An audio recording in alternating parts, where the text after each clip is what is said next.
Let's be innovative. Let's challenge the norm. Let's raise the bar. Let's be the elite.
To be the best, one must beat the best.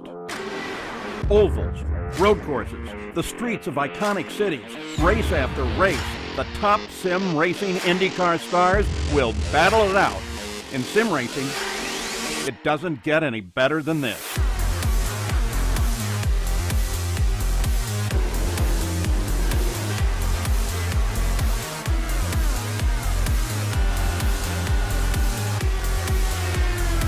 This is their battleground, for the checkered flag, for the glory, for the right to say they are the best.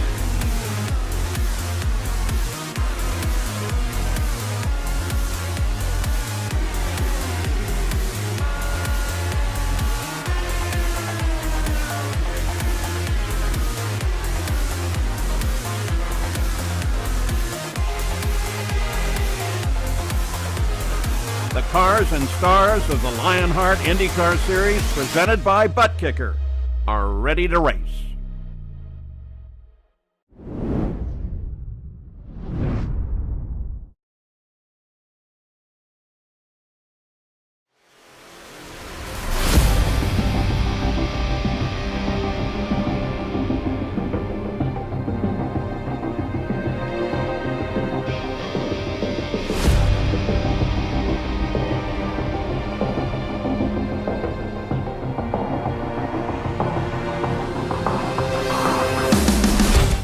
"87 days ago, Adam Blocker affirmed his place in the Lionheart history books, winning his 4th consecutive Lionheart IndyCar Championship.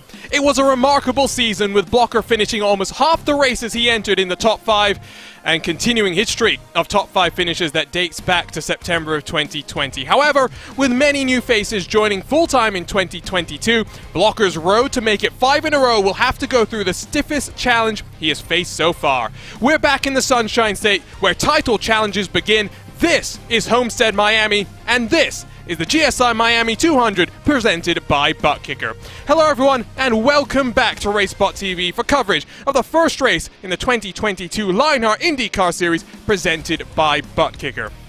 The Lionheart Racing Series is powered by HyperX, makers of premier gaming gear like the legendary ultra-comfortable Cloud line of gaming headsets. Whatever you play, however you play, HyperX knows we're all gamers, and HyperX is always ready to game. For more information on HyperX products, visit hyperx.com. My name is Arjuna Kankipati, joined again by the one and only Justin Prince for a 22-race swing that will see us crisscross across the globe, across the finest ovals, the finest street courses, and the finest road courses to determine your 2022 Lionheart IndyCar Series champion. Let's dive straight into the butt kicker pre-race show. And already, JP, I've made a mistake. I fumbled my words in the intro there. Adam Blocker won half the races he was in last season. But this is a new year, a new campaign. Blocker's luck has been incredible, but you take a look at the schedule presented by Next Level Racing.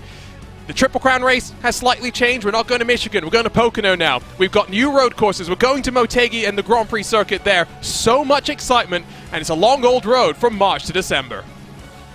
Lots can happen, to say the very least, over the course of a few months, over the course of a whole entire calendar year.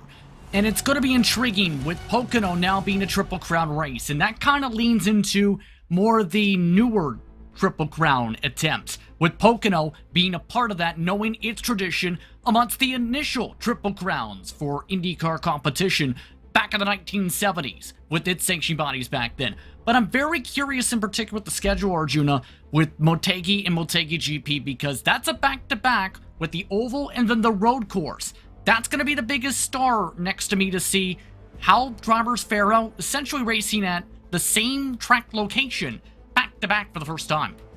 And of course, Motegi, you don't see the oval used much. The road course gets plenty of use for Japanese national championships, but it'll be great to break out the Indy cars there. Only once has Motegi GP seen American open wheel racing there. We'll go back to Silverstone, another road course where there was plenty of drama all the way to the checkered flag. Nashville after that will host round 6 of the championship. The first time we'll head there for a race in the Music City. Watkins Glen a little bit later in the season. Suzuka, we go to the land of the rising sun, not once, not twice, but 3 times.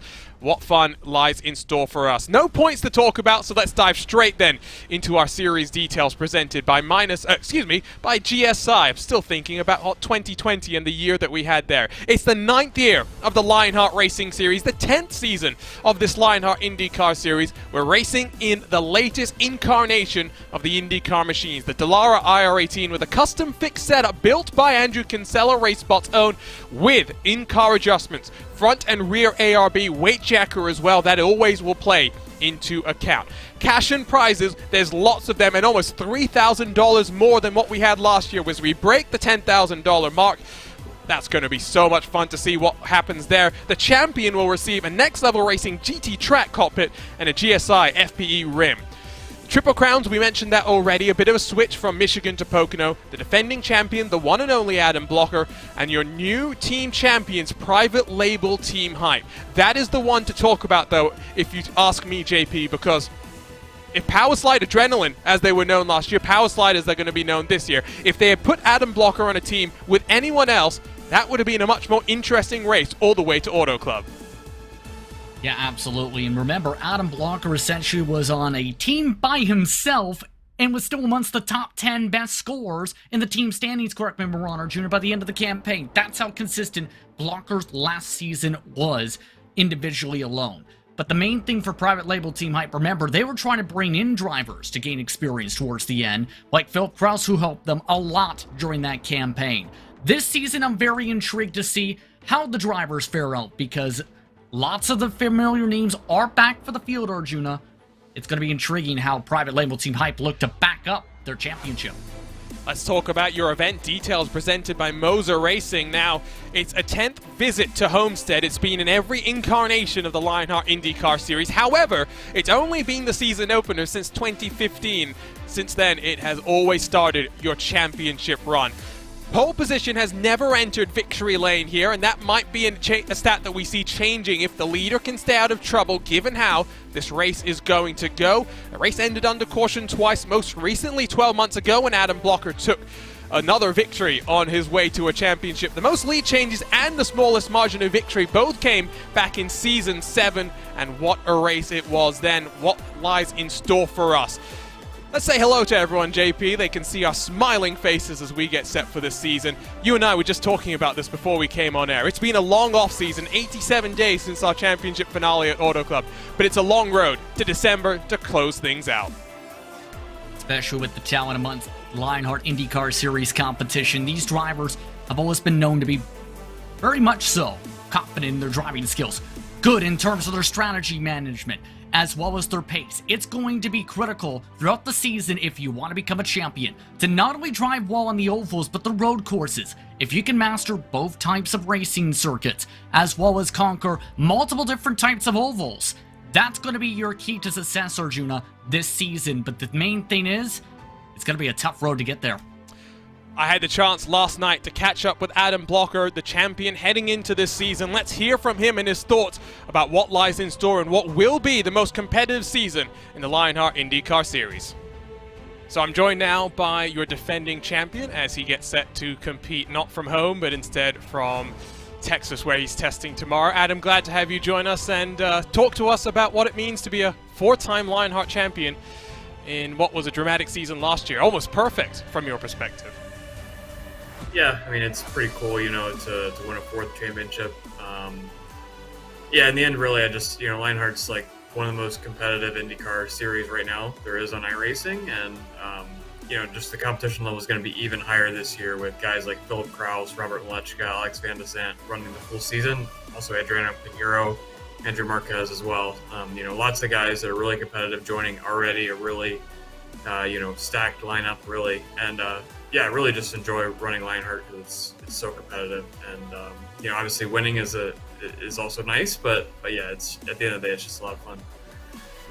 You talk about all of those names, but one thing that I think you and I have discussed in the past is that you've had a great run stretching back to September of 2020, not finishing outside of the top 5, and you make your own luck at times. You put in the work and you get rewarded for that. What's been the key to your incredible success the last 18 or so months?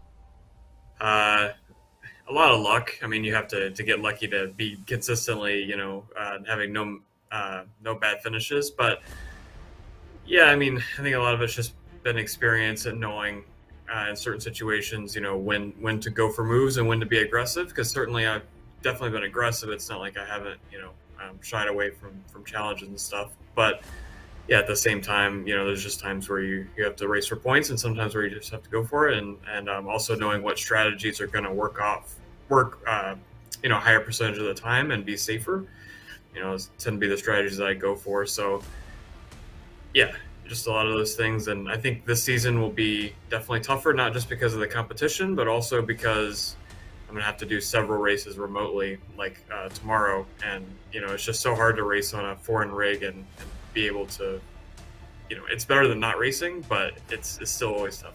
And you and I were also saying that maybe later in the year, as the title really gets into its final stages, you might be racing more races from not your home as well, which makes it more difficult. Let's talk a little bit then about your real-world career as a NTT IndyCar engineer with Ilmor and the Chevy program. How much fun is that for you? You know, you've done several years now of IndyCar competition here on iRacing, but now you get to see the circus behind the scenes.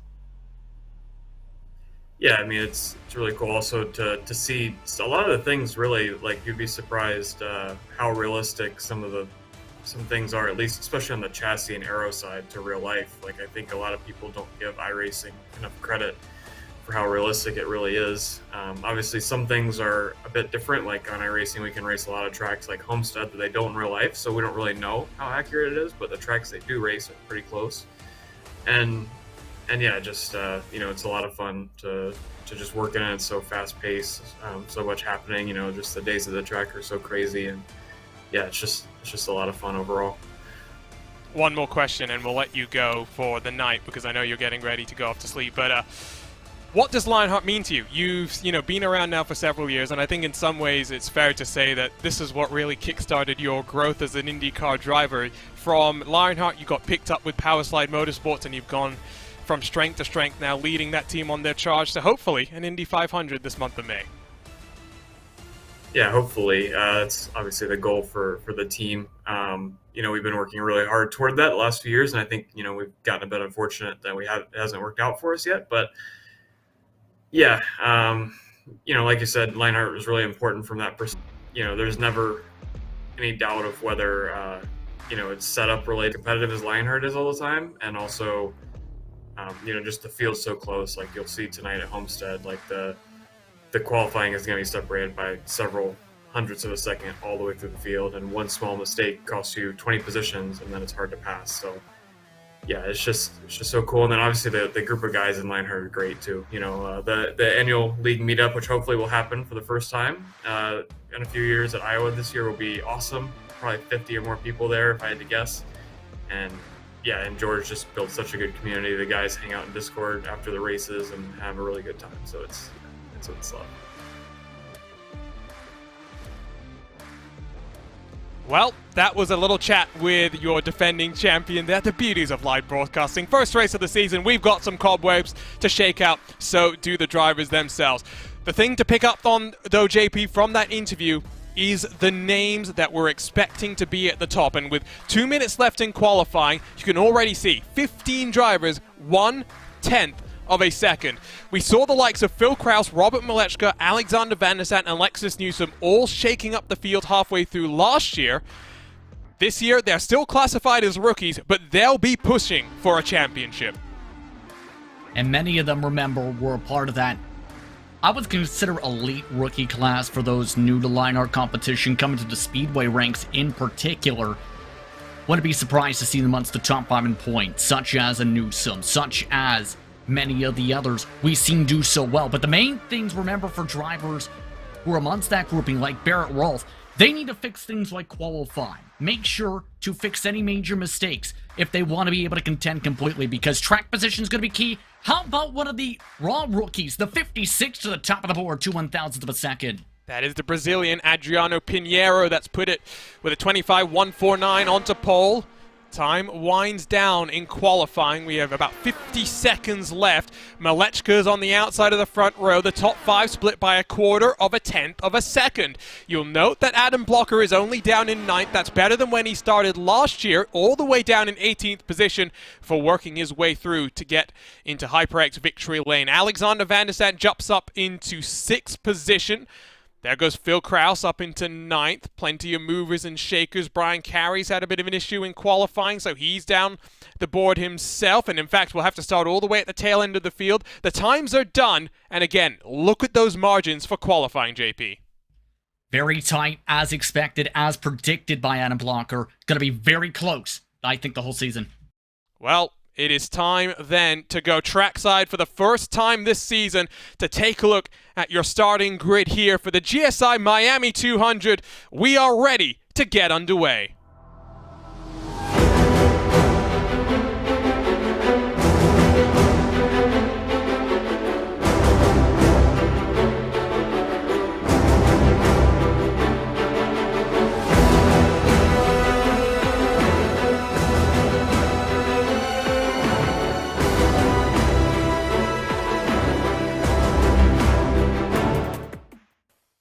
And putting it on pole is Adriano Pinheiro. The Brazilian has got to pole position in his very first race. Can he be the first to convert that to a victory? Robert Malechka on the outside of the front row, with Jason Brophy and Connor Harrington making the private label Team Hyperfair on row 2, while Alexis Newsom for factory-backed motorsports lines up inside of Alexander Van der Sant for Power Slide Adrenaline. Just one race from Van der Sant that we saw at the end of last year. What has he got in store for us?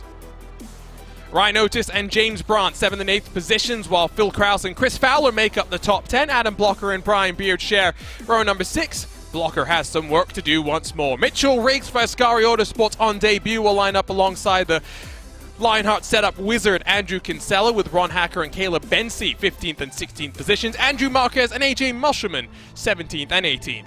Rounding out the top 20, it's Paul Jenkins and Isaac Morris, with Alex Guyon and Adam Frazier missing out on row number 11, with Caton Bonesback and Jason Galvin 23rd and 24th. Galvin looking to try and build off the season that he had last year that included some rather impressive runs through the short tracks. Barrett Rolfe's qualifying woes continues, but he's only a 10th off the pace. Shows you the margins. Lionel Calisto alongside him in 26th. Tyler Groff, Matt Houston 27th, 28th, with Luis Gonzalez Nunez and Joe Branch completing the top 30. Matt Taylor in 31st, with Stefan Larkamp 32nd, Matthias Kraus, Bradley Sexton, Dustin Wardlow and Chris Lanini through the 36th at the front of the field. And your final car with a lap time set is Michael O'Brien. Brian Carey No time set for him, neither for Mike Rigney and Aaron Morgan. Your Lionheart Retro Series champion has a lot of work to do to work his way through the field. That was a run top to bottom through your butt kicker starting grid. The cars begin to roll, and as always, we've got onboard cameras to walk you through. Carrying the GSI onboard camera, it is Brian Beard, makers of high-end esports equipment. Visit GomezSimIndustry.com. With the Graphics Esports onboard camera tonight, it will be one Tyler Graff driving the 98. Graphics Esports, world-class design for the real world to virtual. Visit GraphicsEsports.com.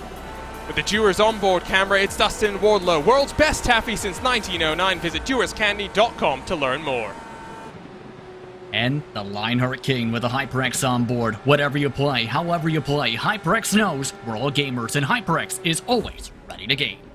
So we are ready to get underway. 22 races to crown a Lionheart champion. It all starts here in the Sunshine State, where title challenges begin. Pace car is off, and Adriano Pinheiro leads us to the green. We're racing for the 2022 Lionheart IndyCar Series.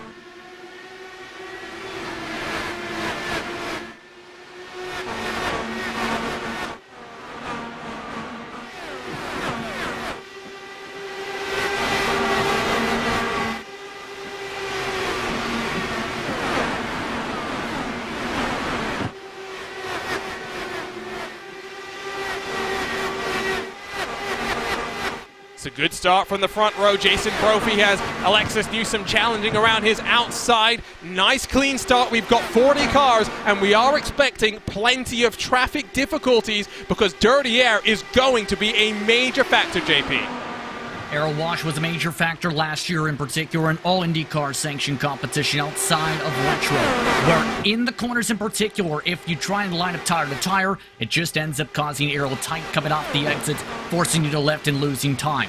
If we're talking about the expectation in turn, the top two might be able to try and break away if they work together, but everyone else, it could be difficult. The thing is, top two are kind of not working together. In fact, Pinheiro's running away from the field.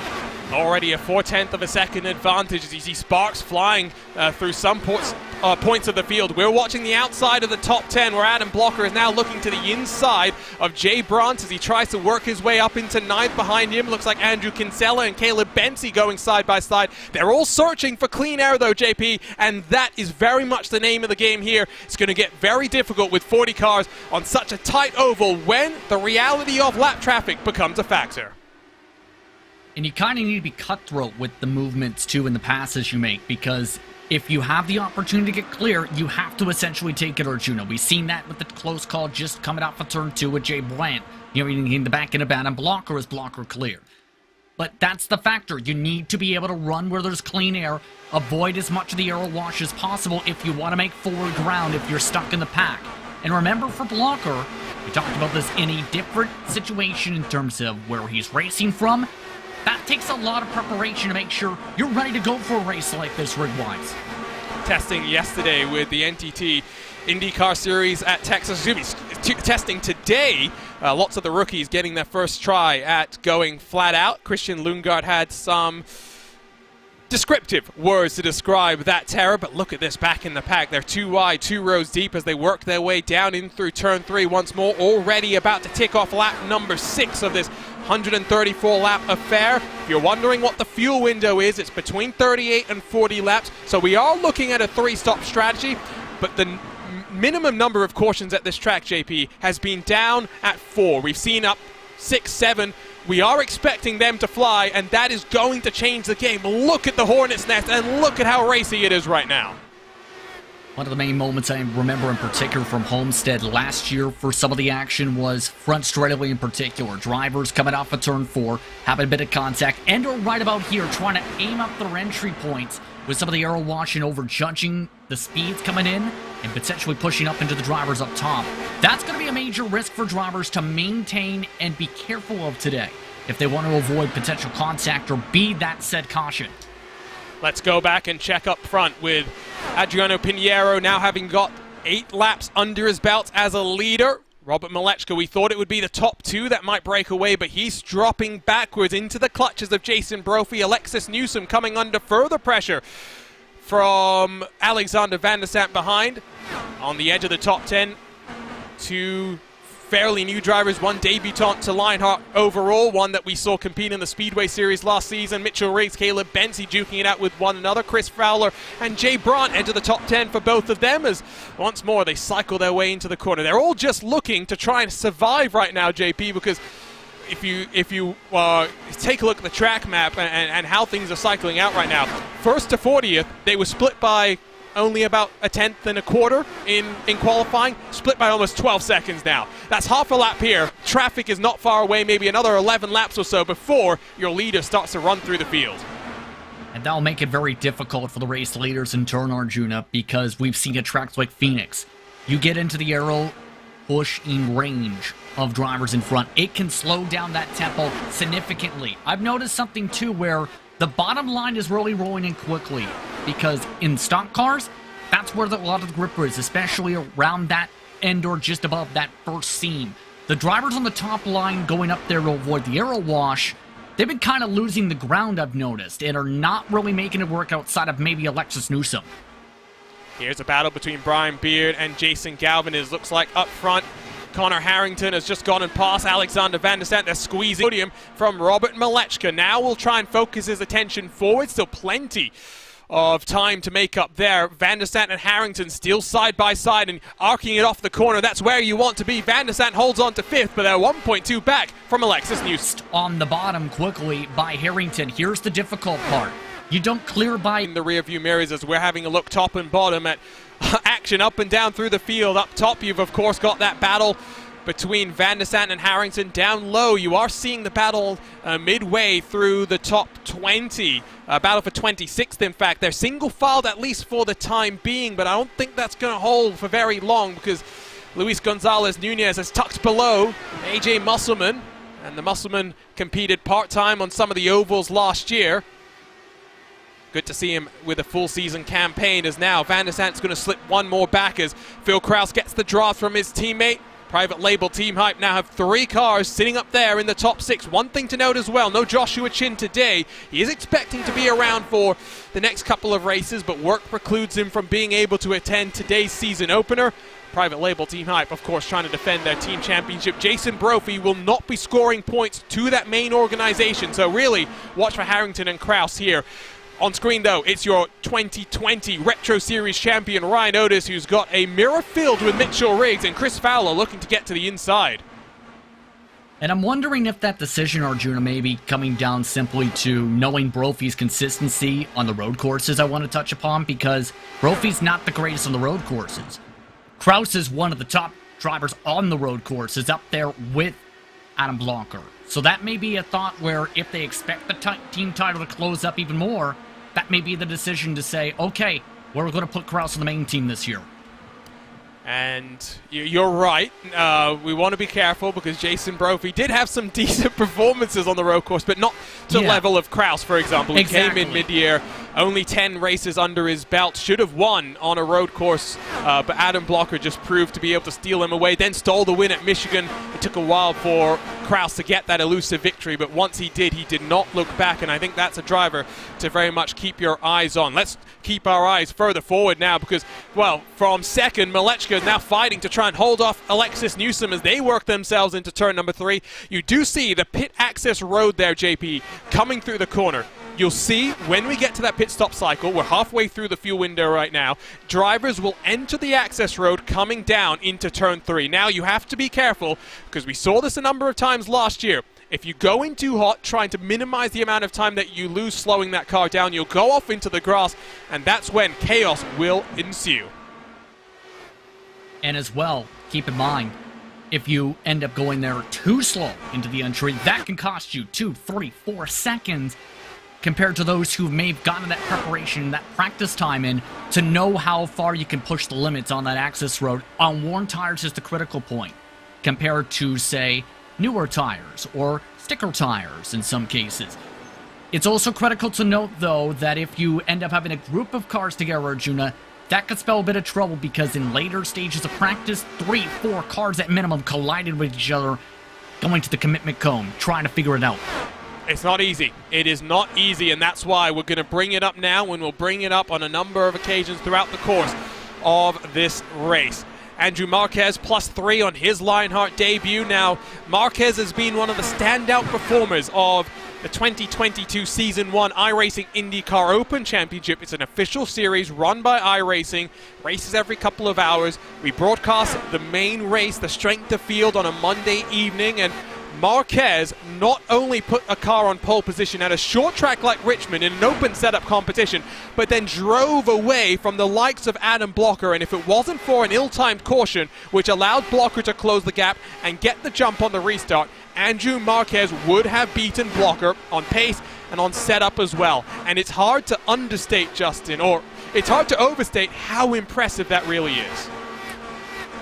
Especially knowing how some of the structures can be on the open side of the iRacing service, where power slide knows that knowledge base. It was critical, I think, though, and I think that's why someone like Blocker noticed Marquez, because of that pace difference and maybe how he feels organization.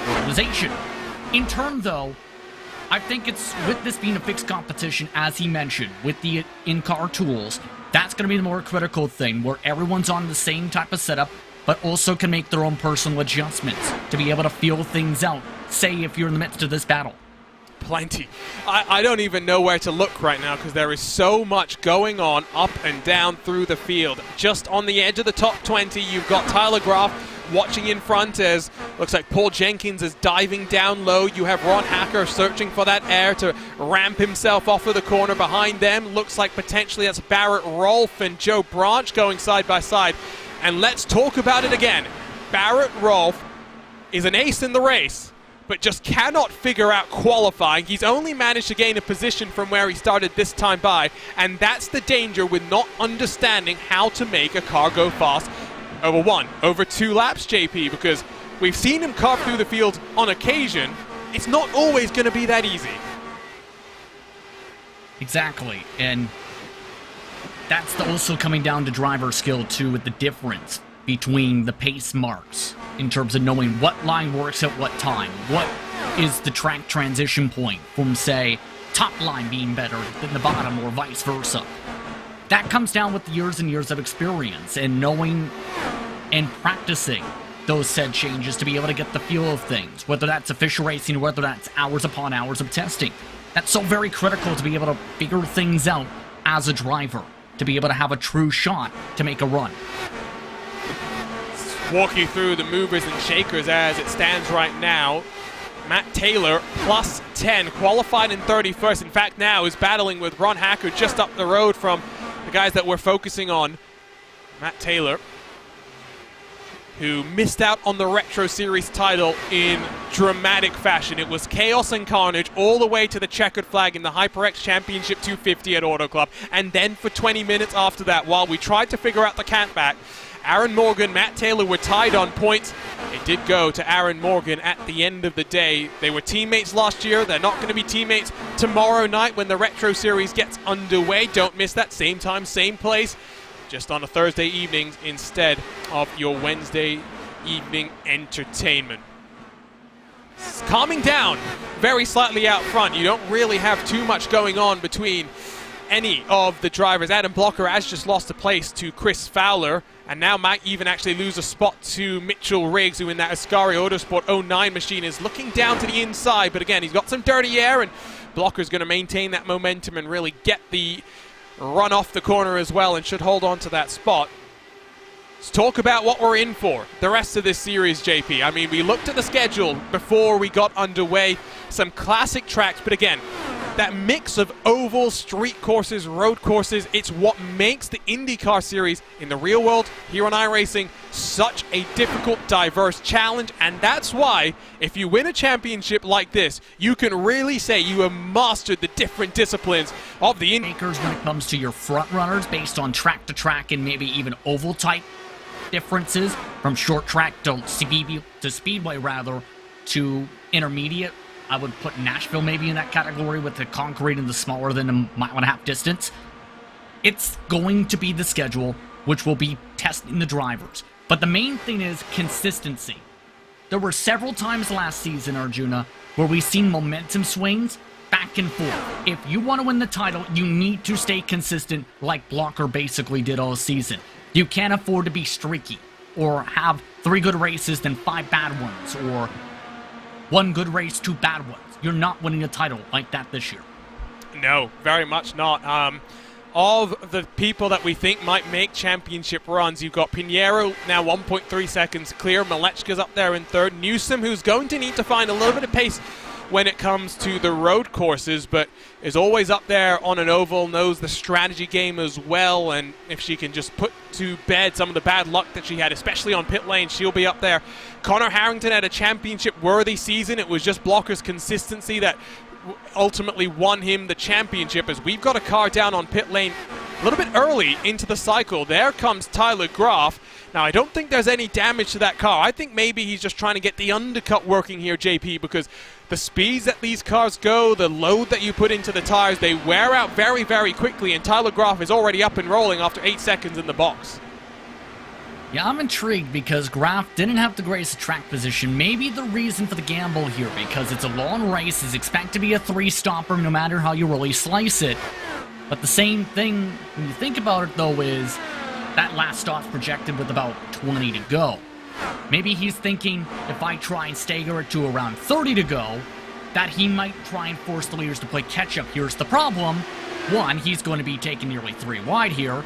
2, how far is he going to cycle ahead is the biggest thing, with him being already 21st, which, by the way, is around 15 seconds behind the leader. Yeah, no, now you go a lap down, and as Townsend Bell likes to call it, you go in the danger zone.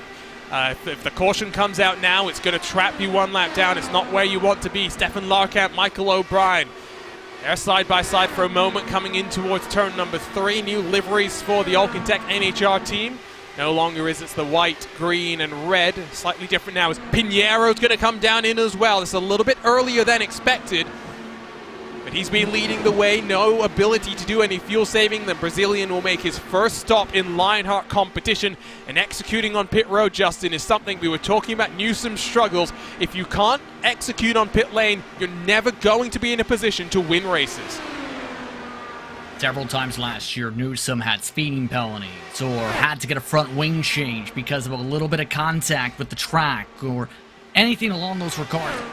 It seemed like she just had a stretch of bad luck on the way to still somehow winning the Speedway Championship with some of the early consistency in the late momentum pickup that she had that campaign. It's going to be so critical in turn, though, to make sure you time things up well on these entries if you want to contend. Pinheiro, I think, just executed this perfectly. One of the best runs off the lane so far, and a really good in and out.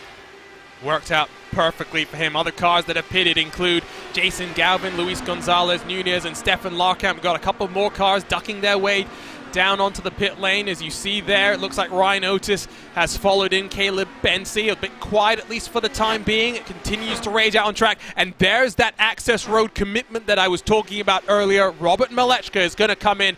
And now let's see how the undercut has worked for him versus Adriano Pinheiro. Pinheiro, 8.4 seconds in the box. Had a pretty good entry to the pit lane, pretty good exit as well. We saw how smooth he was able to cut back in towards some clean air. For Malechka now, he's got to execute and try and bring in that gap, which at one point was almost up to about 1.4 seconds.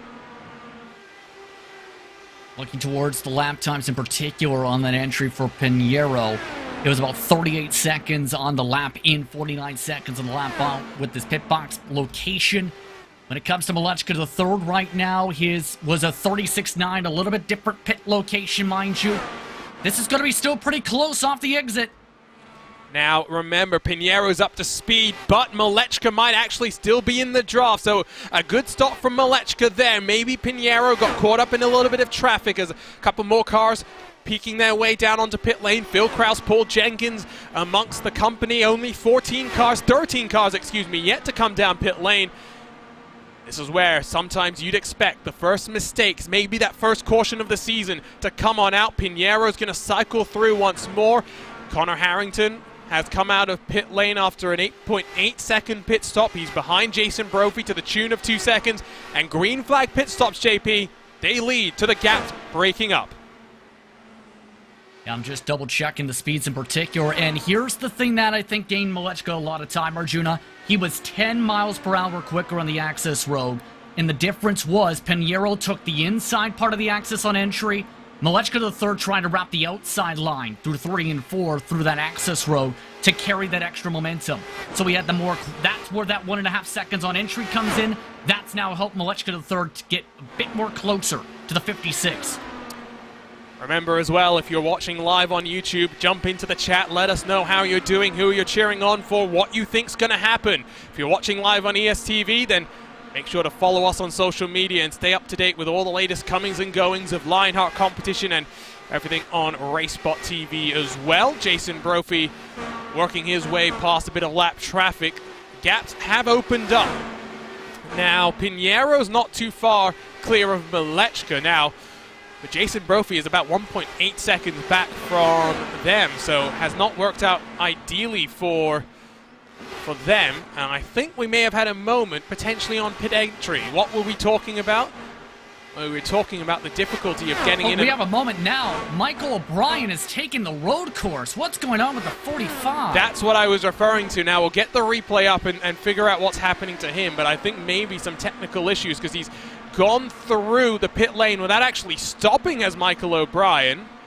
So that is befuddling, and in fact the woes continue for him as he's now finally found his way onto the lane. I think he must have missed his box. That's the only thing that can explain what I'm extrapolating from the timing. Let's take a look here. There's so many calamities of errors here. This doesn't look technical. This looks mental because... No. I think it's not technical. I think he missed his box, JP. Yeah, he missed the box. Then he went down the wrong road. Yes, here's the thing. He thought that was the pit access road to get back onto track. He thought, you know, the best way to get to the road is cut through the sandbox, cut through the grass, take a jump over the pavement, damage the bottom of the car, goes onto the road course, still goes to the left of the blue cone, so that's, I don't think, an unsafe pit entry. He still gets a black flag regardless because in the air part of the track, he then ends up staying the whole apron, running the road course, cutting the whole sandbox again in the sand trap.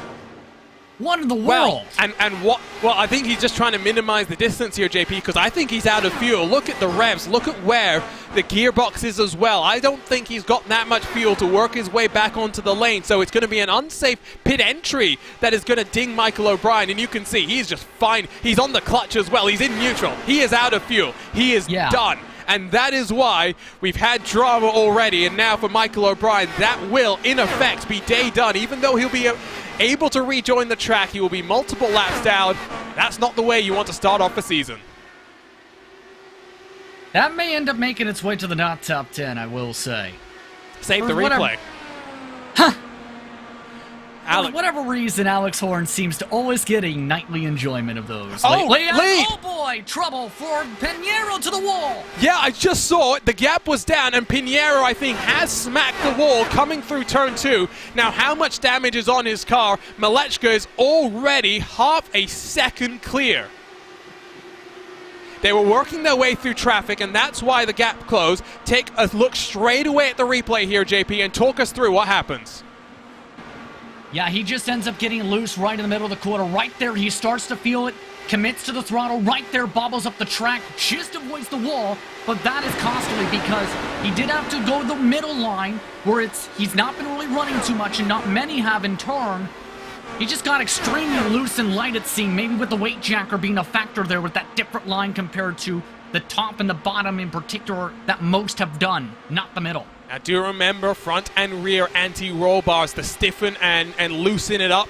Get you a bit more understeer, a bit more oversteer, and then the weight jacker, which moves weight across the axis of the car. You can dial it in to really get the car turning the way you want, but if you don't have it, you have to be proactive with the tools. If you're being reactive with the tools, you're always going to be in trouble, and that's, I think, what we saw right there. As a result of that, though, the gaps have really closed. Top 5 split by 3 seconds, but only because Phil Krause is 1.2 back from Alexis Newsom. Malechka leads from Pinheiro, Brophy, Newsom, Krause, Harrington, Fowler, Van der Sant, Riggs, and Adam Blocker, who, of course, is racing from Texas on James Grahula's rig, a former racer here in the Lionheart IndyCar Series. And so we thank James for giving Adam a rig. I don't think Adam's competitors think the same way. We're watching those Jason Galvin, Matt Taylor squabble amongst one another. And is that Andrew Kinsella who's behind them? Yeah.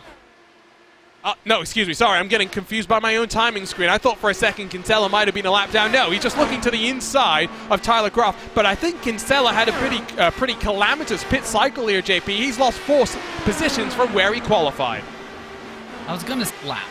That was up to 3 seconds slower than the rest of the competitors. The reason for Kinsella's situation, though, was I think he just came out in the side-by-side right in the mix of Matt Taylor and company and just couldn't get the close run. Just not the greatest, I think, end of runs for Michael O'Brien jumps into our chat to say who is the silly person for the Daytona 24-hour race leading after an hour because I was in a GT car. I didn't realize where my box was. And yeah, that's the story for Team Race First duking it out with Andrew Marquez, the New York native. Marquez going to lose out at least for the time being. 32 cars still on the lead lap. We've got a number of cars 1 lap down. Adam Fraser is 3 laps down. Stefan Larkamp is 4 laps down. Larkamp must have taken damage, JP. 90 seconds in the box for the number 62 car. Yeah, very unfortunate for Larkamp, who showed some decent speed earlier on tonight, but may have just realized coming to the box maybe the situation in terms of how that car was handling. Well, I also found out the reason, too. Yep. Is on lap 39, his in-lap, he got loose, smacked the inside safer barrier, and snapped the left front tire off. Watch this exit. Yeah, just watch here. He's running up high, and maybe a bit too much weight jacker in that car, and once it's gone, there's nothing you can do. That is a vicious impact into the inside wall. Take one more look on board from Larkamp's perspective. You can already see it's loose. He's trying to just minimize the steering lock, say goodbye to the left side suspension, and that's why 90 seconds later Larkamp does roll off of pit lane. His teammate Marquez, though, still looking inside of Caleb Bensi, and now the question I have is, Marquez gets the move done, is where do you want to be positioning your car, JP? Because I don't think you necessarily want to be pinched down to the inside for too many laps here in this race. Honestly, Arjuna, if you want to make the pass and can clear by exit, you do it on the bottom, is the tendency. If you don't clear, then you want to be essentially getting your way to the top as quick as possible, because that's where the majority of the drivers have been able to maintain position, it seems. That's going to be the tough part to balance out tonight, because the majority of the drivers who get the run and turn for the outside are the ones who are able to keep it side by side for 3, 4, 5 laps at a time to be able to get the pass right on back for that set position. So in our words, race pace wise to your preference, but from what I noticed, bottom's good on grip, but top's good on defense. But if you want to make the pass, go bottom, but only if you can clear within the corner. Something to keep your eye on then over the course of this race. Right on board with Alexis Newsom, the Lionheart Speedway Series champion, the first female champion in Lionheart competition, who's looking to the outside of Jason Brophy and might have those tools dialed into perfection. Around the outside, Newsom rips away third from Jason Brophy. One of the few passes being able to be done on raw pace on the outside. Here's the thing though, Arjuna. He's also been one of the few who's been consistently preferring the top, I've noticed. Most of the air drivers, they usually ran the very bottom like this team, like they're doing right now, below that first mark. Newsom, for several laps early on, tried the top. Oh, that's a car! There is a car rolling slowly down the back straightaway. That's Barrett Rolfe! That's Barrett Rolfe in the 33 Ascari Autosport machine. And now, because he's to the inside of the track, it won't bring out the caution, but that might just have been the first yellow of the race, and it comes just as cars have come down on pit lane. Tyler Groff, Aaron Morgan have just finished their second stop of the race. Going for an earlier call maybe to split things up, but yeah, Barrett Rolfe was just side by side coming off this corner, turn 2. Tried to do exactly what I mentioned, clear by his own teammate for 24, and just bobbled off the corner that essentially sent him snap loose to the left.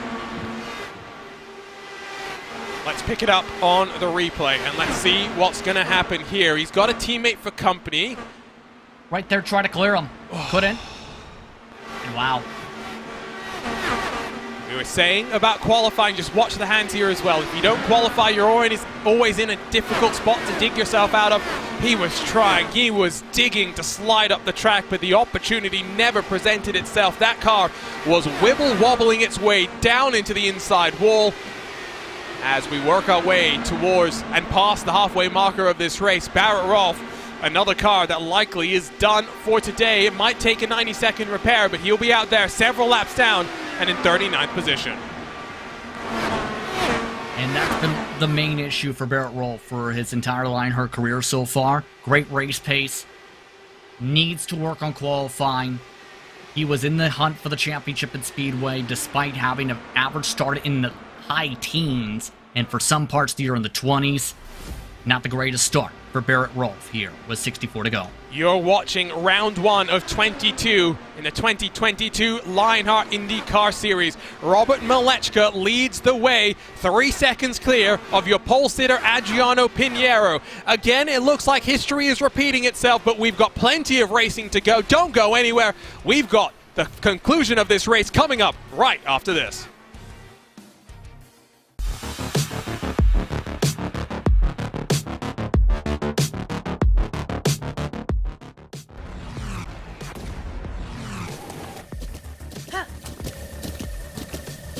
With the Butt Kicker Gamer 2, what you see and what you hear is what you feel.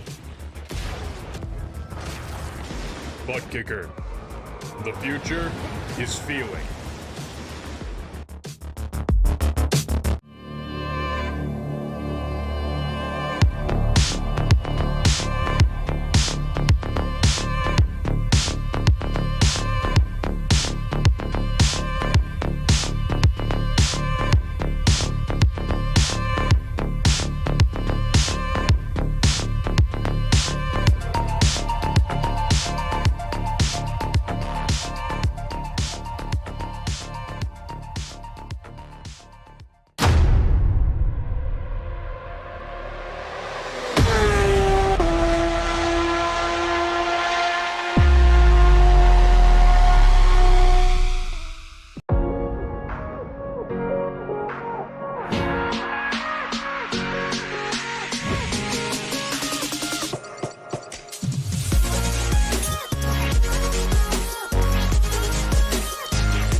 Welcome back to round 1 in the 2022 Lionheart Miami 200 as we've entered the second round of pit stop.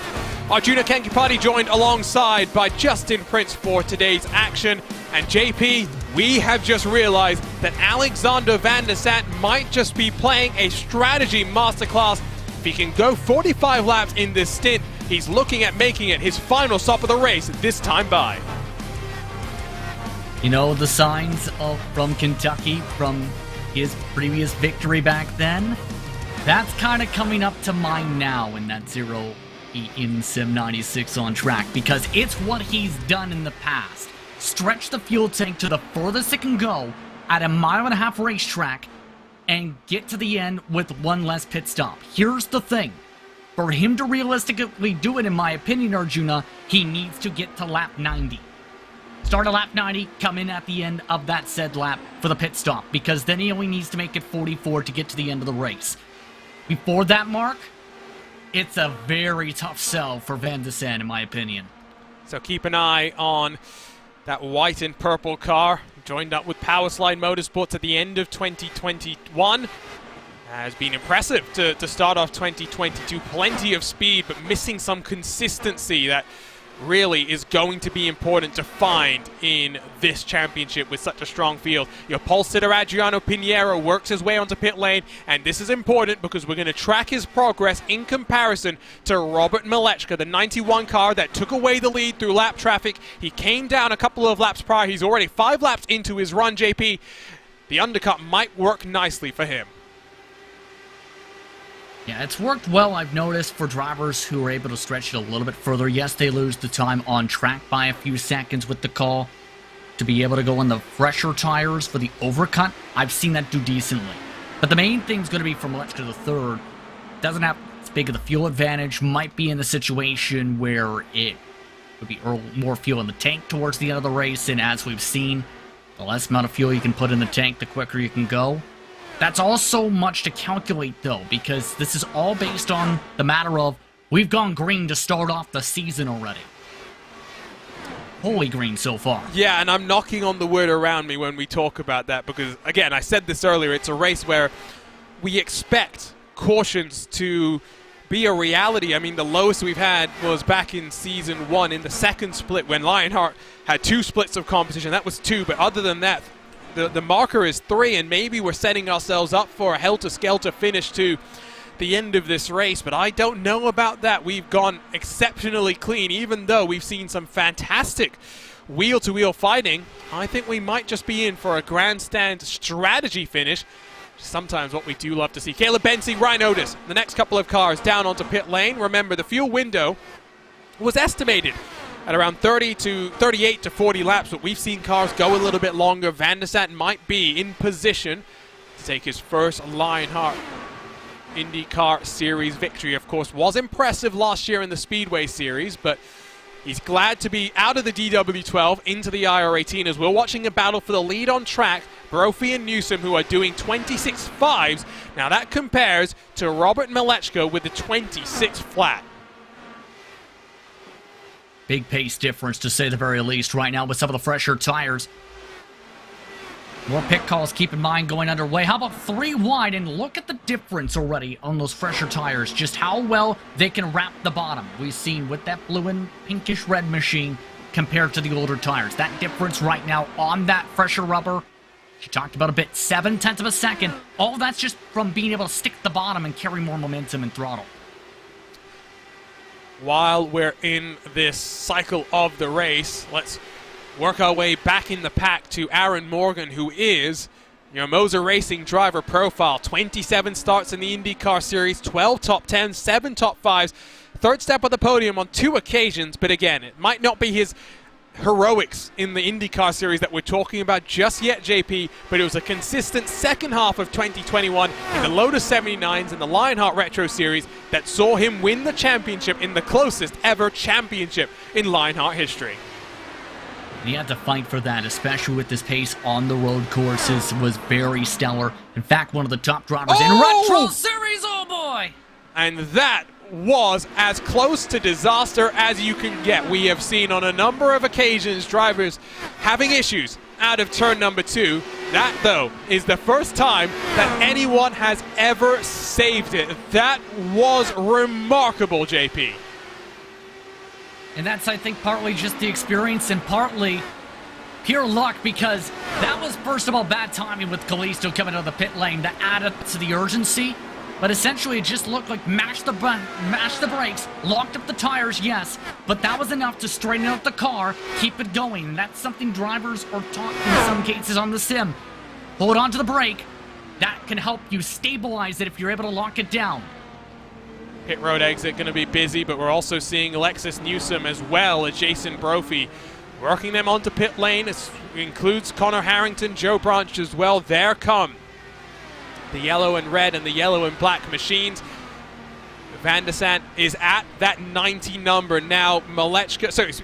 Brophy and Newsom aren't too far away either, so I wouldn't count them out of potentially making it on one stop as well, but it will be Van der Sat who will have the shortest of the cycles on pit lane. This is why we love races that go green, races where the strategy plays itself out. Kinsella's in the mix as well. Van der Sant's going long.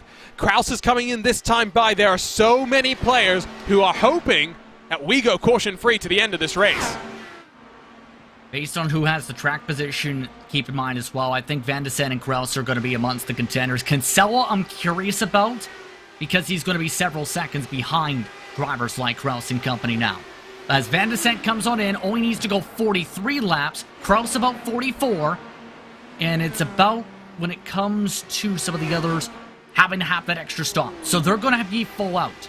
The thing is, you're still going to have to save a little bit if you're in the camp of Kraus or in the case of Kinsella. Yes, and I'm going to put forward a counter-argument here, and it's not because I advocate that the strategy is going to work, but Malechka, just before Van der Sant came on into pit lane, was about 26 seconds back from Van der Sant. Now, pit stop time in totality is about 32 seconds. Doesn't, of course, include the time to get up to and off of pit lane as well. But if you're doing a little bit of fuel saving extra, if Malechka can work his way through the lap traffic, don't discount his chances of still winning this race.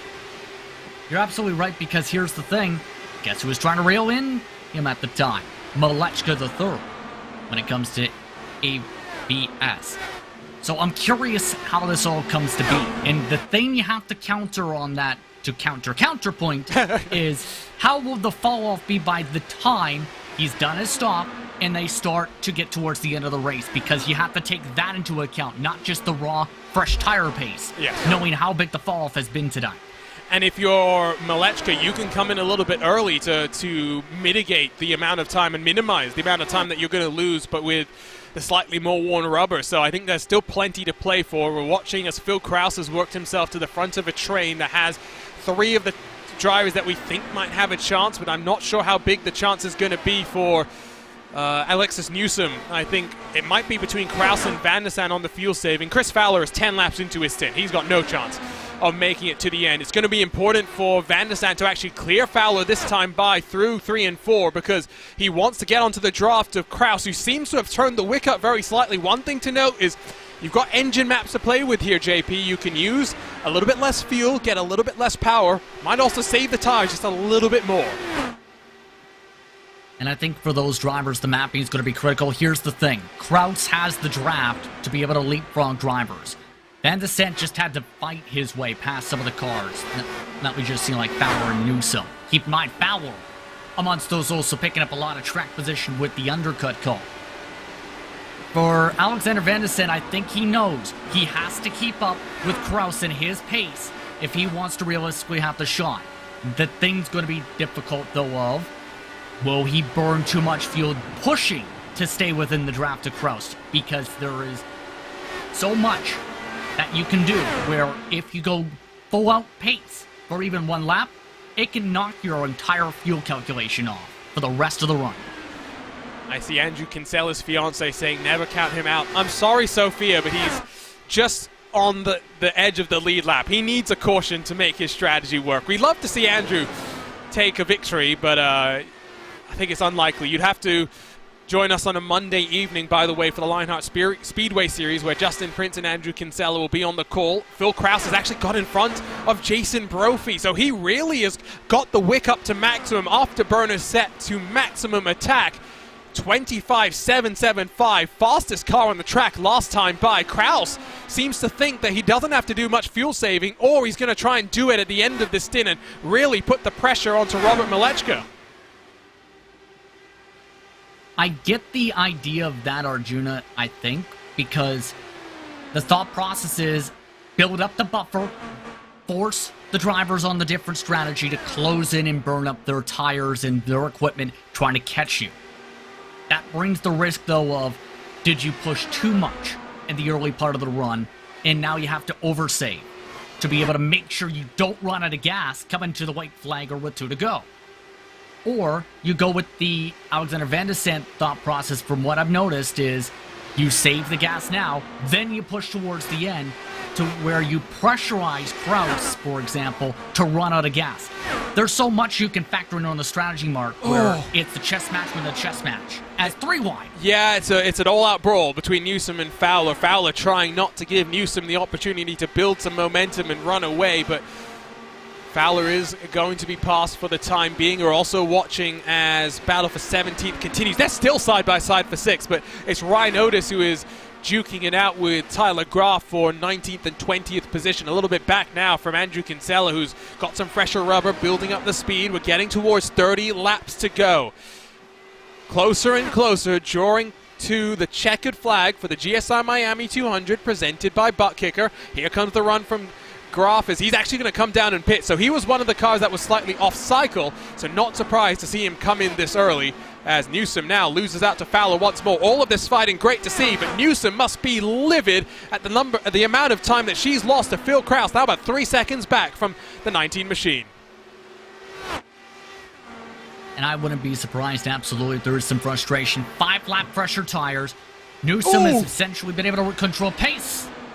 Bit of miscommunication there between Van der Sande and Brophy. Brophy's tires, I think, are starting to feel the pain. They're only 3 laps older than Van der Sande, but it's not just the age of the tires, it's how you use them. And Van der Sande will blow on past now as well. 8/10 back from Phil Kraus. Are we watching the battle for the lead between Phil Kraus and Alexander Van der Sande? I think you might be right now, and it's going to be important for Alexander Van der Sande to get a buffer over the teammate in Jason Brophy here. Or technical alliance mate is the better preference this year. But it's going to be critical for him to stay within the 1 second of Kraus. Force Kraus to have to push if you are Van der Sande right now. Kraus, of course, has 2 victories to his name, Canadian Tire Motorsports Park and Pocono. So an oval and a road course. Pocono will be the home of our first Triple Crown of the year. That's a nice marker for him to be thinking about.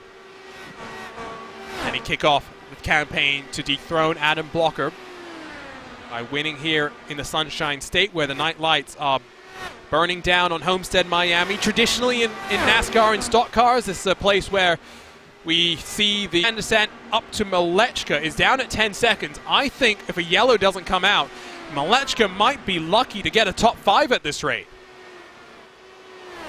Huge swing of things after we've had such of the focus, and most of the focus on the 91 to the 56 with how dominant their races have been. 49 laps led by Pinheiro, Malechka the third, 37.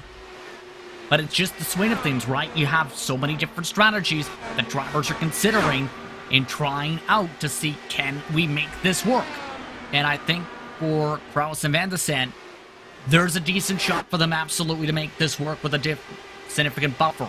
Kraus has gone back into pushing mode, I've noticed. The 08 in sim, he is currently in saving mode again.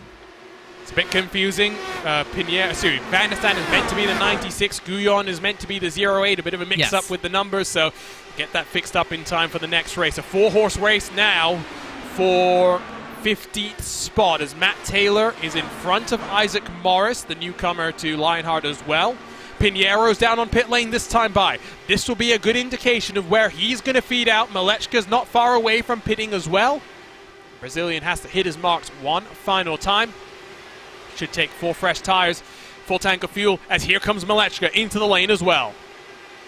I think just trying to cover it off right now, knowing how tight it's going to be amongst those with the fuel saving situation. But I think the main thing I'm curious about is how much time will they have to try and gain, and it's already looking fairly significant. How about a lap down already? I don't know if you're going to gain 35 seconds in 24 laps right now, based on the current projections. Yeah, I think we might have done our math slightly wrong when we saw Van der Sande work his way onto pit lane. The thing to note, Van der Sande went 1 lap shorter than Kraus out front, but Kraus is the one that is going pedal to the metal. Now 1.3 seconds clear of Van der Sande, the Indy native who now lives in Atlanta, Georgia. Lap times are starting to equal out, though. I wonder if Kraus has just tried to build a bit of a buffer at this point in time. Lots of racing to go as we get closer and closer to now 20 to go at Homestead, Miami. Okay, the time is cycled around, Arjun, after all that shuffling. It's now 27 for Pinheiro. Malechka the third only needs to gain 24 seconds, a 3-second buffer. In fact, Malechka the third took a slight touch bit less fuel, better pit entry as well. That picked him up a few tenths in the lane in of itself to be able to get that buffer over Pinheiro after being half that gap before. Now I'm curious, though, is there going to still be enough time? I don't think you even have enough time to gain 23 seconds right now. No. With 22 laps to go. Definitely not, and as someone in our chat points out, we are in for a fantastic, not just championship fight, but Rookie of the Year fight as well. Throw in the likes of Pinheiro, Van der Sant, Newsom, Marquez, Isaac Morris, who we know will be quick on the road courses, Phil Kraus, Malechka, could go any way, and just like for the championship where consistency will be key, delivering at the different challenges that Lionheart throws at you will be paramount. Next time out, a couple of weeks from now, we're going to the streets of Long Beach, a very different sort of a race to what we've got here today. And a race that I'm sure just survive turn 1, survive lap 1, survive the fountain, and see what on the rest of the season and the rest of the race holds for you there. The gap has come down very slightly. Last time by 3 tenths quicker was Phil Kraus. He's got some more traffic to deal with. This time by it's 2 tenths slower, excuse me, a tenth slower for Alexander Van der Sant. Going back and forth, a tenth at a time, a tenth here, a tenth there. Less than 20 to go. If I'm putting you on the spot, JP, who's coming out victorious between the two of these guys? Well, I'm taking a look in particular at the speeds right now they're carrying, and with some of the wind factors coming in with the Northwest currently, with how the pace is being carried about, it's fairly dead even, I will say, in terms of their momentum pace, in terms of their speed marks. But for Alexander Van der Sant, I think he's going to be able to push more towards the end. I think for Philip Kraus, he's using a lot of that fuel right now that he feels he might not need to save towards the end. I almost feel like Van der Sant might be able to push hard enough to be able to catch up to Kraus and try something for the final lap. I wouldn't count him, Van der Sant, out for the victory. Let's have a quick look at the track conditions. Of course, now almost 10 p.m. here in the virtual Sunshine State.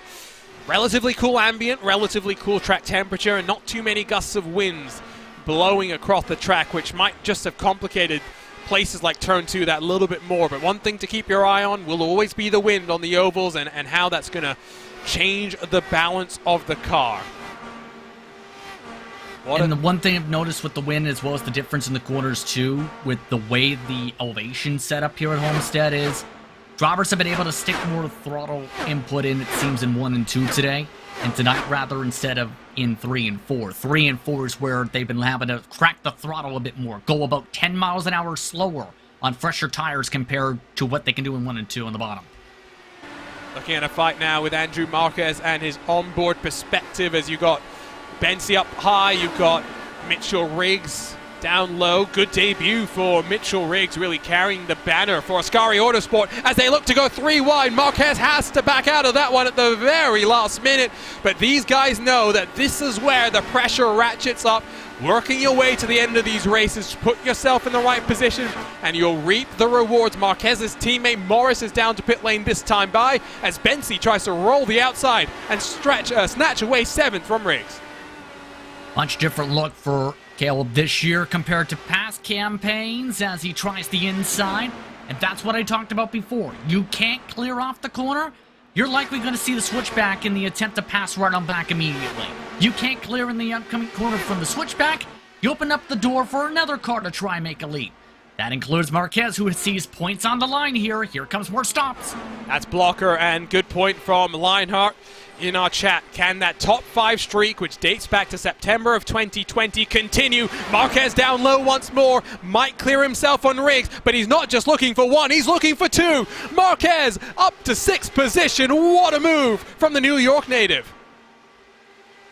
Wonder if this battle may have been a factor for Blocker coming in, knowing how heavy these drivers have been fighting about and how much time they're losing compared to those running single file. 2-3 tenths per lap with all this scuffling and all this fighting.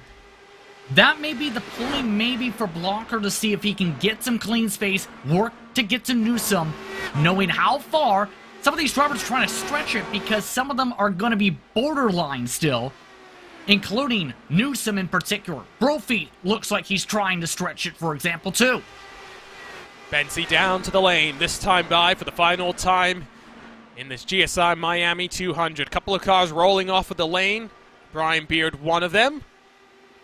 Jason Brophy now 1.1 seconds back from Van der Sant. The status quo has remained at the front of the field. Kraus from Van der Zandt from Brophy. The gap hasn't really come down too much, but it was last time by that we really saw that gap come down for the first time in a while. Got some side-by-side action further back. Think that's potentially some lap traffic as they cycle their way through. There comes Dustin Wardlow off of the pit lane. Van der Zandt's now actually within that magic 1 second barrier. With the tires as worn as they're going to be, I think getting this pass done on pace is going to be easier said than done. It might come down to the fuel, JP, if Van der Zandt's going to come out on top. And in particular, how hard you can push with what you have remaining in the tank, especially with not just the fuel maps, but also what's physically in there leader-wise, to be able to know, is this going to get me to the finish if I push full throttle or full pace, 100% through that said corner? Or do I have to wait until X lap? That's something you have to calculate as a driver in your head through all of this. The reason Brophy's not been able to gain, mind you, is he had that extra lap or two more than all of them, these two, to be able to try and deal with. This traffic is not helping, though, at all. And I'm going to try and not be too biased here, but Alex Guyon is 3 laps down and interfering with the fight for the lead. This is something that came up this past weekend in the series opener for the NTT IndyCar Series when Scotty Mack was fighting tooth and nail with your 2021 NTT IndyCar Series champion Alex Palou. And Guyon is really just making Van der Zandt's life a living hell. This might be the race win going the way of Phil Kraus. What is Guyon doing here? Just let him go.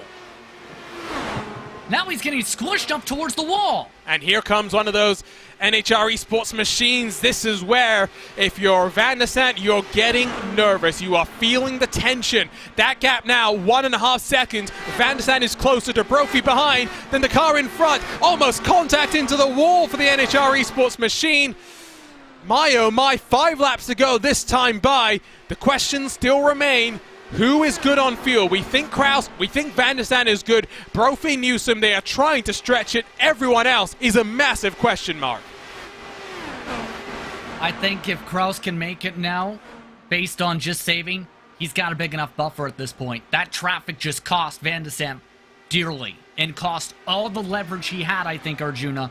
Van der Zandt's pushing as hard as he's been in the past while, knowing he's now being forced to utilize the fuel if he wants a shot to even get to Phillip.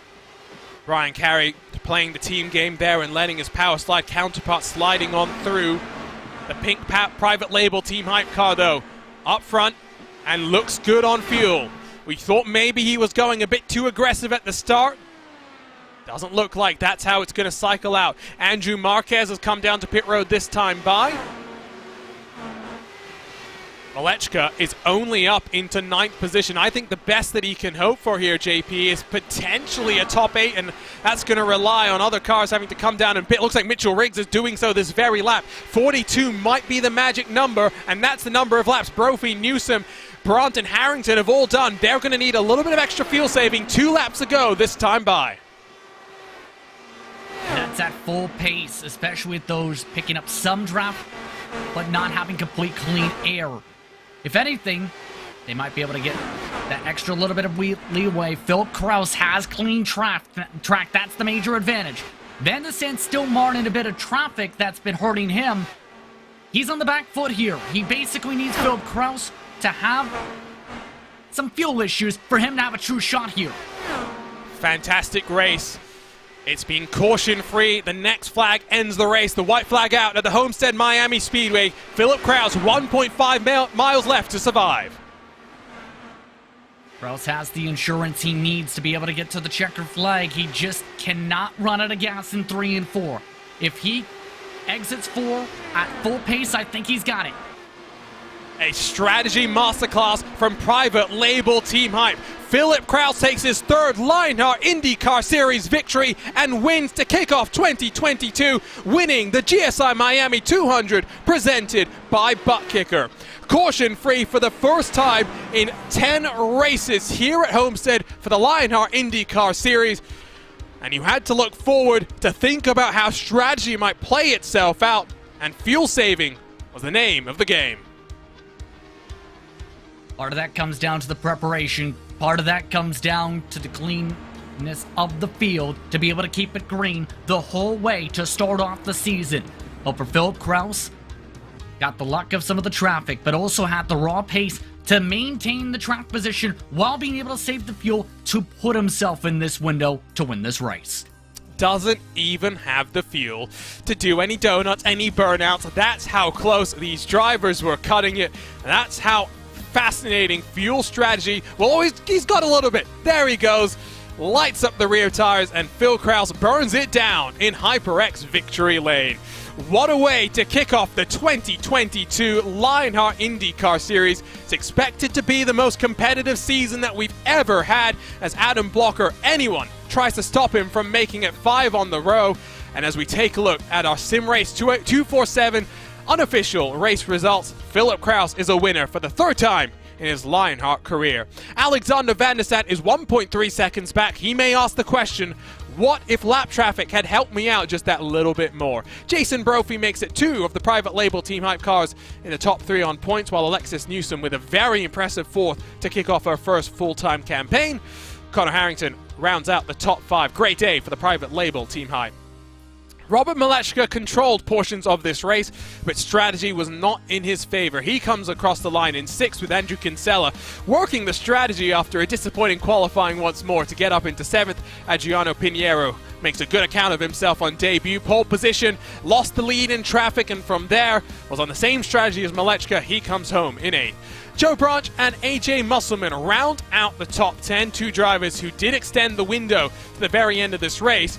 Joe Branch, one of the biggest movers, plus 21 on the day.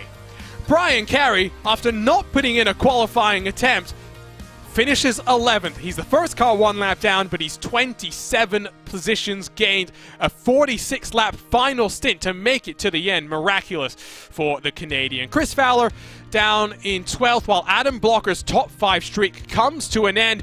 But it's the first race that he's racing from a different rig in a long time. He'll be back home for our race in a couple of weeks at Long Beach. What will he do? What revenge will he take on the field? Caleb Bensi in 14th with Jason Galvin, Andrew Marquez, James Brandt, Matt Taylor, Paul Jenkins and Tyler Groff completing the top 20. Many cars having to come in the last 20-odd laps to make their final pit stops of the race. Ryan Otis in 21st with Luis Gonzalez Nunez 22nd after a horrid year for him in 2021. Not a bad start to 2022. Matt Houston in 23rd with Bradley Sexton 24th, and Isaac Morris, the final car on the lead lap, down in 25th.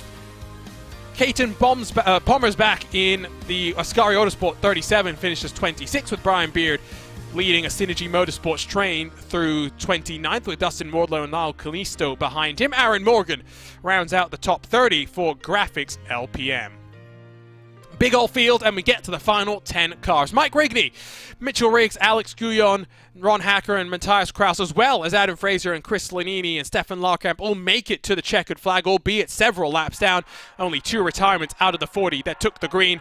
Barrett Rolfe and Michael O'Brien, the first casualties of 2022 in a caution-free race here at the Homestead Miami Speedway. Well, that leads us very nicely into our HyperX post-race show and in towards HyperX victory lane, where we're still waiting for Phil Kraus to finish his celebrations and get into the RaceSpotTV commentary booth to talk us through what was a exhilarating start to the season. We have Phil Kraus now on the line, live from HyperX victory lane. It's his 3rd victory in his Lionheart career. And Phil, talk to us about that strategy. Yeah, it wasn't an expected strategy for sure. Honestly, didn't know about it till lap 20. Andrew Wood joined us and realized that we had a fuel number, so started saving real hard and somehow squeaked it out at the end. What was it like at the start of that final stint? Because we were thinking that maybe you were going a little bit aggressive, more aggressive than you needed to. Did you always know what the fuel number was? Was there any ever concern that you were going to have to back it down at the end? Wood was updating me on the fuel lap every 2 or 3 laps, so I was pretty confident in the number, unless he misread it by a lap. But mostly I was a bit aggressive on the start of the stint just to get by Jason, since I knew he had to save a lot harder than I did, because I think he pit at the end of the lap 89, and obviously Alex, I don't know how long he stretched it to, but I know he stretched it longer than I did, so I had to make sure that I got the clean air and ran away from him a bit before I got stuck up behind Jason and got into a battle with him, because if I got into a battle with him, I wouldn't have had the fuel to hold him off. This is without a doubt the most competitive this series has been. Adam Blocker is a 4-time champion, but you and many others are in his way, roadblocks in his quest to make it 5. This is the perfect way to start off the season. And do remember, you've got history of dethroning Blocker in championships. What are your expectations for this year, not just in the Drivers' Championship, but for Private Label Team Hype trying to back up the Team Championship from 2021? It's hard to set expectations for myself. Obviously, you want to do well. I'd say if going into this, I'd probably want to finish top 5 since the grid's really strong. It's probably the strongest grid in the IndyCar outside of when ISOWC ran a few months ago. Obviously, that was insanely strong. But for the teams, just hoping to keep the status quo and help Private Label Team Hype get another Teams Championship. But obviously, it's a really long season, and one race isn't going to determine everything. Congratulations on this start, Phil. Looking forward to seeing you from the streets of Long Beach in a couple of weeks' time. Yep, thank you. Your winner, Phil Kraus. Calm, but I'm sure jubilant with how that race went. We're now joined by Alexander Van der Sant, second step of the podium for him. And Alex, it was a fuel mileage game, one that we know you like. Ultimately, though, I think lap traffic in those final stages really hurt you as he tried to close the gap to Phil Kraus. It did, yep. That was pretty frustrating. It was hard that last run to find the pace. Just the dirty air was tough, and old tires, it's hard no matter what. But yeah, I feel like I could have maybe caught Phil. It would have been really hard to pass him though.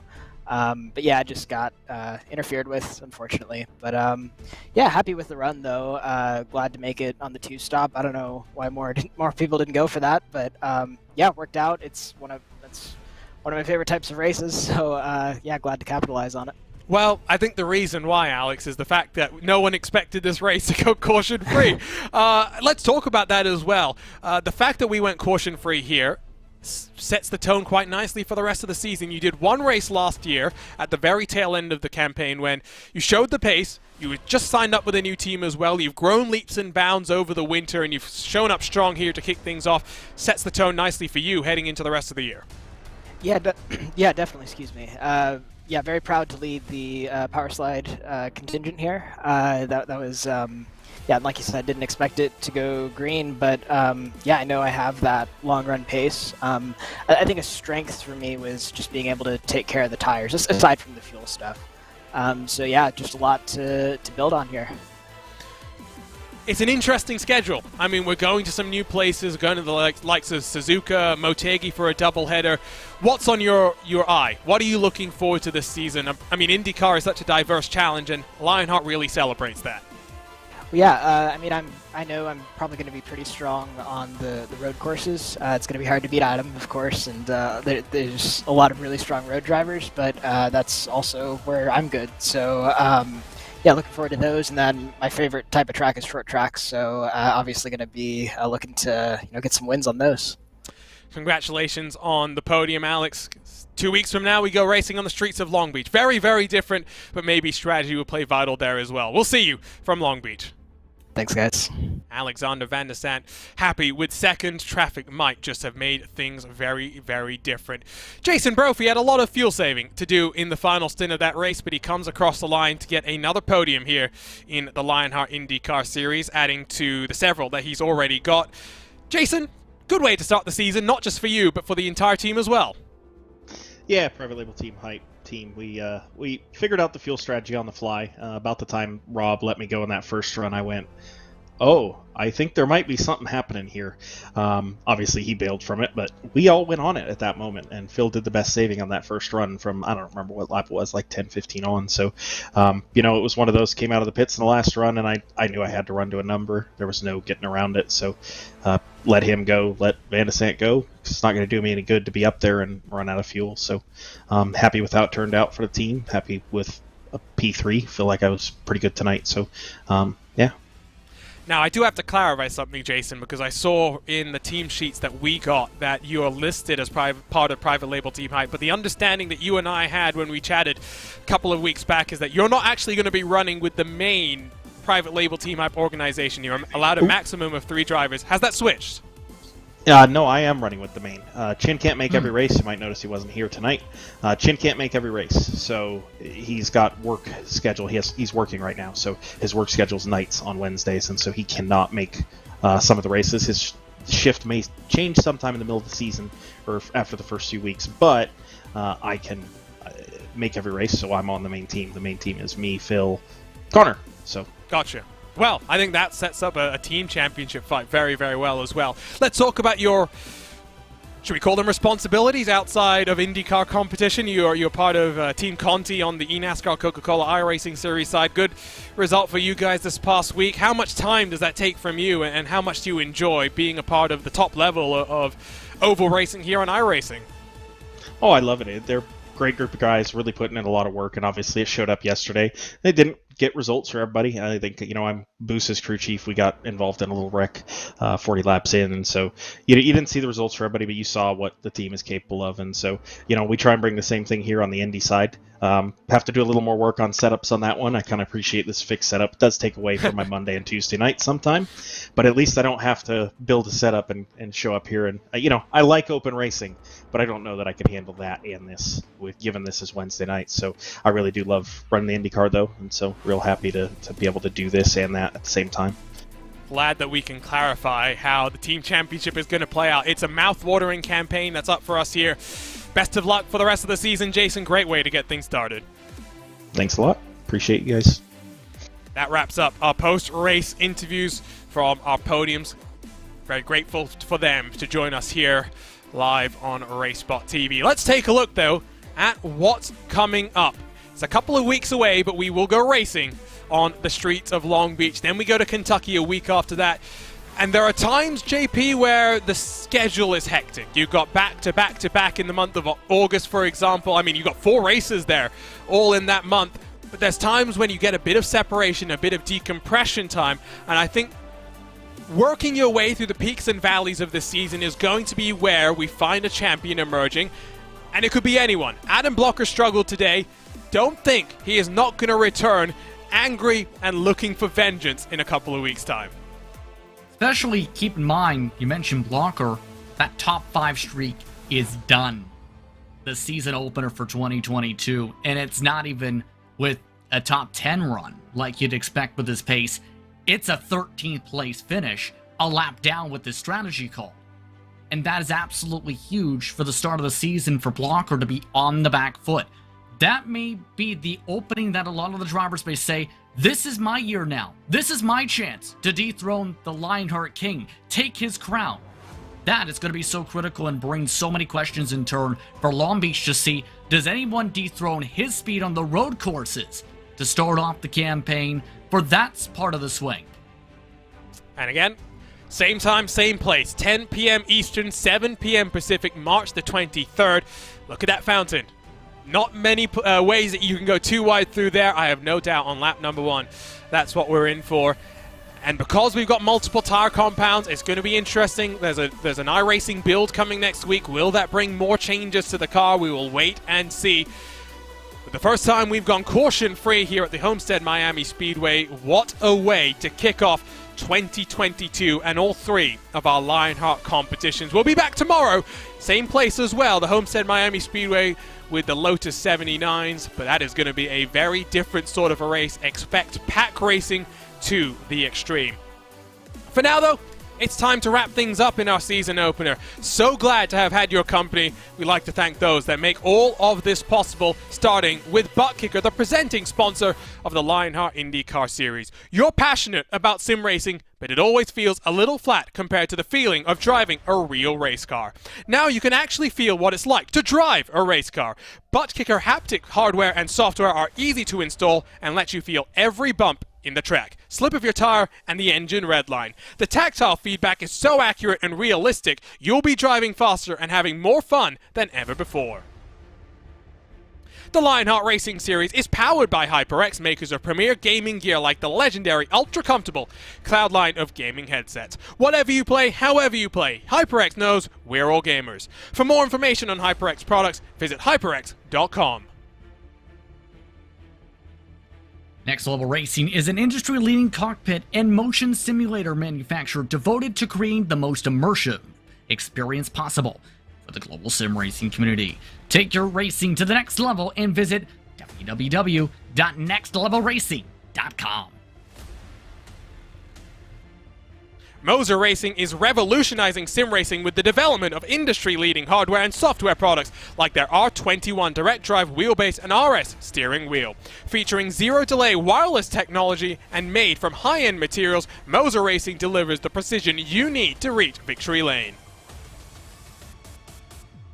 Gomez Sim Industries are manufacturers, or makers should say, of high-end esports equipment and controls. Precision built using nothing but the best materials available today. Passion and handmade craftsmanship drive each made-to-order build, creating a driving experience like no other. Visit GomezSimIndustries.com.